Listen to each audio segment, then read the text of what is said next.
I'm Ashley Bird. I'm the Acting Senior Curator of Visual Art and Design at QVMag, and welcome to our new display called Northern Clay. And what it really wants to do is to celebrate some of the early parts of ceramic manufacture and ceramic making in Launceston that started in the 1860s, 1870s with a need for Launceston as a growing city to have bricks and pipes and tiles and chimney pots and all those kinds of things, to makers like John Campbell and McHugh brothers that had a real affection for decorative arts and for things that were totally for domestic use and for beautiful things, for vases and for those kinds of things. But then the in-between stuff that I find really kind of cute is, you know, little baby shoes and ashtrays and souvenirs with Launceston incised into them. Some of these, you look at them and you go, well, how did they do that? And it's just wonderful colours and textures and shapes. But then when you get to these absolutely monolithic pipes down here that are part of our history collection, you start to think about, wow, you know, this is what clay can do. That's why it was really important that we weren't talking about pottery, we weren't talking about pipes or decorative ware. It needed to be northern clay, because it's about that that material, you know. And I don't know, ceramicists are a really amazing group of people, because they get these clods of clay and they throw them on wheels and they use their hands to create these amazing shapes.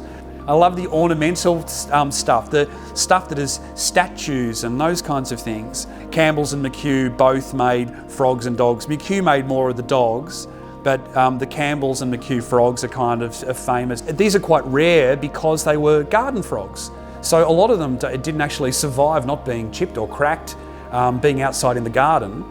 The Great Exhibition was in 1891-92 and it was held at Albert Hall. It's interesting that the Albert Hall was built by Campbell's Bricks some years before, so that nice little linkage. But then to have the thing that's really kind of fun, I think, for John and I and doing this exhibition at QVMag is we can show the people of Launceston that this happened in, you know, 1891, 92, and then look, here's some objects that were very much part of that exhibition that are still with us that we're caring for. So we're caring for this wonderful whiskey still that John Campbell made himself as a really kind of like, as a, you know, look what I can do. I can make this wonderful thing.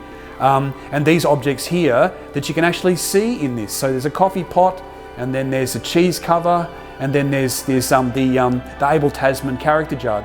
This one is a lot later. You can actually see in the one in that where he's a lot more detailed in the very beginning. So it's interesting to see how some of these things maybe evolved over time when they were making them. Mass production maybe made things a little bit more, you know, a little bit less refined. So, and then kind of as you're walking in and walking out, you see what I wanted to put this in here as this is signature Campbell's. I think that anyone, if they don't know any of the other Campbell story, they know the aesthetic of Campbell's, of this kind of, this dripped yellow to green glaze that happens in this, that is very much a ubiquitous kind of aesthetic for Campbell's pottery. So, so yeah, please come down and have a look. It opened today, and kind of like Easter's coming up. What a wonderful thing to do, to bring the family down and look at all this wonderful pottery. We're really proud to have this on display here. So yeah, come on down.